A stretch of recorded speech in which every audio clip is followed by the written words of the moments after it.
Hello guys, welcome you all to learning edified. आज ये video जो मैं लेकर आया हूँ इसमें हम स्ट्रैटेजी डिस्कस करेंगे कि कैसे आप अपने लास्ट दिन को यूटिलाइज करके एसबीआई क्लर्क को प्रीलिम्स इजीली क्रैक कर सकते हैं। देखिए, इसके लिए आपको बस सिंपली कुछ बेसिक बेसिक चीज़ें फॉलो करनी है और ये आपको बहुत ज़्यादा हेल्पफुल रहेगा।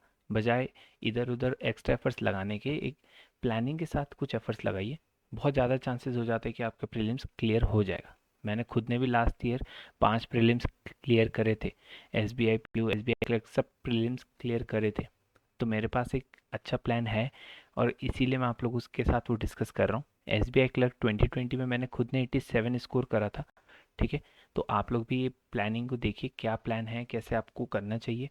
देखिए, अगर आपके प्रीलिम्स ऑलरेडी क्रैक हो रहे हैं तो शायद आपको स्ट्रैटेजी उतनी वैल्यूबल ना लगे, पर उनके लिए बहुत इंपॉर्टेंट है जिनसे प्रीलिम्स क्रैक नहीं हो रहे।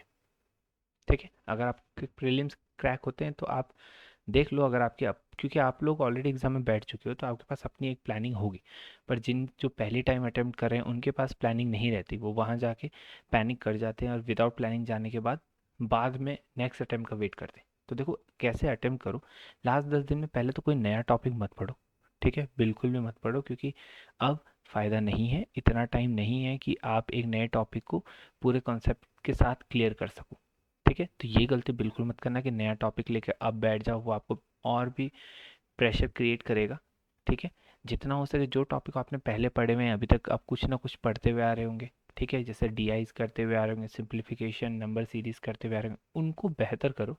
उनको इस लेवल पे प्रैक्टिस कर लो कि वहाँ पे आपकी एक्यूरेसी रियल एग्जाम में ख़राब ना हो और इनमें आप कंप्लीट स्कोर हासिल कर पाओ।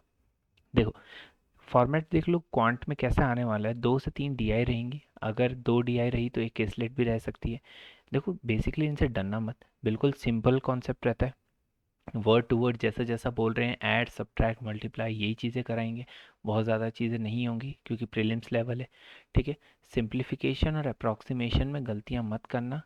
गेम एक्यूरेसी का है, अगर 10 सिंप्लीफिकेशन आते हैं तो 10 के 10 आपके सही होने चाहिए और कुछ टाइम लिमिट के अंदर होने चाहिए। ऐसा ना हो कि आप सिंप्लीफिकेशन लिख लिख के कर रहे हैं और टाइम निकल जाए। नंबर सीरीज देखो, 2 तरीके से आती हैं, एक मिसिंग आती है और आती है। अगर मिसिंग आई तो बहुत ज़्यादातर इजी रहती है, और रॉन्ग आई तो कोशिश करना, अगर 5 रॉन्ग नंबर सीरीज आई हैं तो उनमें से एटलीस्ट 3 तो करने लायक होंगी ही होंगी। ठीक है, तो आप मिसिंग वाले में पांचों कर सकते हैं, रॉन्ग में एक बार चेक कर लेना, अगर ज़्यादा टाइम लग रहा होगा तो स्किप भी कर सकते हो, कोई दिक्कत नहीं। क्वाड्रेटिक इक्वेशन आएगा, इनकी प्रैक्टिस करो मैक्सिमम। इन्हीं नंबर, यही चीज़ें हैं जो आपको नंबर खींच के देंगे। डीआई हो गई, सिंप्लीफिकेशन अप्रॉक्सीमेशन हो गया, नंबर सीरीज हो गया, क्वाड्रेटिक इक्वेशन हो गया। आप इन 3 4 इस हेल्प से ही 25 से 30 स्कोर कर सकते हो इजीली। देखो, 25 से 30 स्कोर आप इन 4 चीज़ों में कर सकते हो, तो आप इन 4 चीज़ों पे ही काम करो। अर्थमेटिक अगर नहीं करा है अभी तक तो छोड़ दो।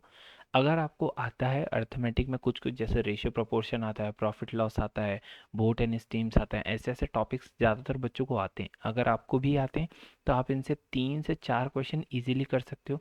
अर्थमेटिक बहुत ही ज़्यादा डुएबल रहती है। ठीक है, कोई नया टॉपिक का मत उठाना बस एग्ज़ाम में।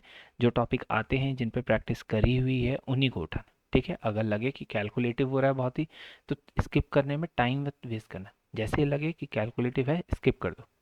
ठीक है, यहाँ पे ऐसा करो। रीजनिंग सेक्शन आता है, रीजनिंग में सेम प्रैक्टिस करो पजल्स की। ठीक है, कोशिश करो कि पजल्स आप पहले ही करो। बहुत लोग अलग अलग तरीके के प्लान बनाते हैं, मैं आपको हमेशा ये सजेस्ट करूँगा, अगर आपके पास 20 मिनट हैं तो 20 मिनट में आप सबसे पहले पजल, सेटिंग अरेंजमेंट, इन दोनों को कर लो, क्योंकि इनसे ही आपके 20 क्वेश्चन हो जाएंगे। एक बार आप 20 क्वेश्चन कर गए, इनको करने में देखो, कहीं ना कहीं 4 पजल है। अगर आप एक पजल को करने में, पजल और सिटिंग अरेंजमेंट को, लोग इन दोनों को सेम समझते हैं, तो देखना इन चीज़ों में, देखना कि पजल कौन सी है। सिटिंग अरेंजमेंट आपने देखा होगा कि सर्कुलर बेस आते हैं, लीनियर बेस आते हैं। ठीक है, तो इन चीज़ों में घबराना मत, सब पजल नहीं होती हैं, कुछ सीटिंग अरेंजमेंट होता है, उनको आप पढ़ो। सीटिंग अरेंजमेंट में क्या है, वो सिंपल बताएंगे आप लोगों की, 6 लोगों को, 8 लोगों को ऐसे बैठाना है, 9 लोग एक बिल्डिंग में रह रहे हैं उनको ऐसे बैठाना है। जैसे जैसे वो बोलते जा रहे हैं वैसे वैसे आप बैठाते जाओ। ठीक है, उसको करने की स्पीड लानी पड़ेगी।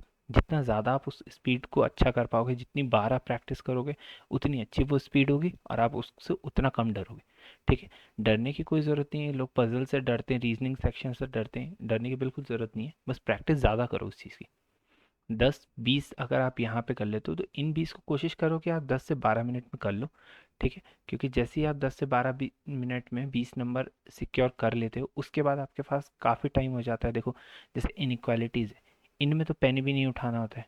सिंपल सा लॉजिक है कि हाँ, ग्रेटर देन इक्वल टू है, ये ग्रेटर देन है तो यहाँ पे ग्रेटर देन प्रिवेल करेगा। आप देख के कर सकते हो इन चीज़ों को। ठीक है, अगर आपको ऐसे कॉन्सेप्ट नहीं आते हैं, कैसे इनको ओरली करा जाता है, तो आप हमारे ग्रुप पे जुड़ जाओ। डिस्क्रिप्शन में जहाँ जहाँ से आपको डाउट होता है वो क्वेश्चन आप मुझे भेजो, मैं पर्सनली आपको सॉल्व करके दूंगा लॉजिक के साथ। ठीक है, सिलॉग सिलॉग में कुछ भी नहीं करना, 5 क्वेश्चन आएंगे, सिंपल सिंपल वेन डायग्राम से बनाओ। अगर वेन डायग्राम से आता है ठीक है, जिस तरीके से भी आप सॉल्व करते हो उसको बस प्रैक्टिस खूब कर लो, ताकि उस सिलॉग में देखो गलतियाँ क्या होती है ना।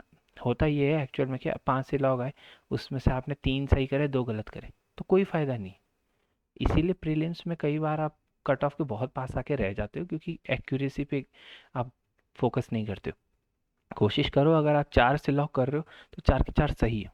ठीक है, इनइक्वालिटीज अगर आप पजल पजल में कितना अच्छा है, एक बार आपको दिमाग लगाना है, एक बार आपने सारे सेटिंग कर दी, उसके बाद आपको सिर्फ मार्क करना है 5 क्वेश्चन को, पांचों में अलग से दिमाग नहीं लगाना है। ठीक है, 5 सिलॉग अगर आप करोगे तो पांचों बार आपको दिमाग लगाना पड़ेगा। ये डिफरेंस लोग नहीं समझते। एक पजल को करने में एक बार दिमाग लगता है और 5 क्वेश्चन होते हैं। सिलॉग को करने में 5 क्वेश्चन करोगे तो 5 बार दिमाग लगाना पड़ेगा। तो इस चीज़ को समझो, पजल में एक बार का एफर्ट है ज़रूर है, पर वो आपको रिजल्ट बहुत आसानी से दे देती है। उसके बाद आप रिलैक्स हो जाते हो जैसी पजल हो जाती है। ठीक है, अल्फा न्यूमेरिक आएंगे, ऑर्डर रैंकिंग आएंगी, एक एक दो दो क्वेश्चन आते रहते हैं बीच बीच में, इनको बहुत स्विफ्टली करना है आपको, जितना जल्दी हो सके इन पे निपटाओ इनको। रीडिंग स्पीड अपनी तेज रखो। ठीक है, और इसमें भी इजीली अगर आप 20, देखो पजल ही पजल अगर आप कर लेते हो तो 20 नंबर आपके आ गए। बाकी 8 मिनट में अगर आप 8 मिनट में 8 नंबर भी लेकर आए, जो कि बहुत ही डुएबल है, बहुत ही ज़्यादा डुएबल है, तो आप इजीली 28 से 32 स्कोर इस पे कर लोगे इजीली। ठीक है, इसके अलावा आपको कहीं पे भी अगर इशू आ रहा है तो आप मुझसे पूछो। ठीक है, हमारे डिफरेंट डिफरेंट प्लेटफॉर्म पे मैं हूँ। आप चैनल को सब्सक्राइब करो, आपको ऐसे अपडेट मिलते ही रहेंगे। ठीक है, कमेंट बॉक्स पे आपका कोई भी डाउट आप पूछो। आपको हमारा टेलीग्राम ग्रुप है, वहाँ लोग क्वेश्चन भेजते रहते हैं, वहाँ पे मुझसे कनेक्ट हो सकते हो। ठीक है, सारे डिस्क्रिप्शन दिए हुए हैं, सॉरी सारे लिंक दिए हुए हैं डिस्क्रिप्शन में। ठीक है, आप कहीं जहाँ पे कनेक्ट होना चाहो उस प्लेटफॉर्म पे कनेक्ट हो जाओ। बाकी बात रही, एक इंग्लिश सेक्शन और आएगा। ठीक है, इंग्लिश के लिए मैं आप लोगों को यही सजेस्ट करूंगा कि जितना आप रीडिंग कर सकते हो, अगर आप अभी तक आधा घंटा रीडिंग कर रहे थे तो उसको 1 घंटा कर लो। ठीक है, अगर आप 1 घंटा कर रहे थे तो उसको 2 घंटे कर लो, पर रीडिंग मैक्सिमाइज कर लो। रीडिंग का सारा गेम होने वाला है। वो कैब जितनी आप बैठ के अगर वो कैब रटते रहोगे तो भूलते भी रहोगे। ठीक है, रीडिंग करते रहोगे तो रीडिंग करते करते आपको सेंस समझ आने लगेगा, वर्ड पॉजिटिव है नेगेटिव है, आपको सेंस का सारा गेम है। ठीक है, विदाउट ग्रामर भी आप अच्छा स्कोर कर सकते हो, इस बात पे आप फेथफुल रहो। ठीक है, बस। और एक चीज़ मैं और आप लोगों को सजेस्ट करना चाहूँगा, जो मैंने खुद से करा था।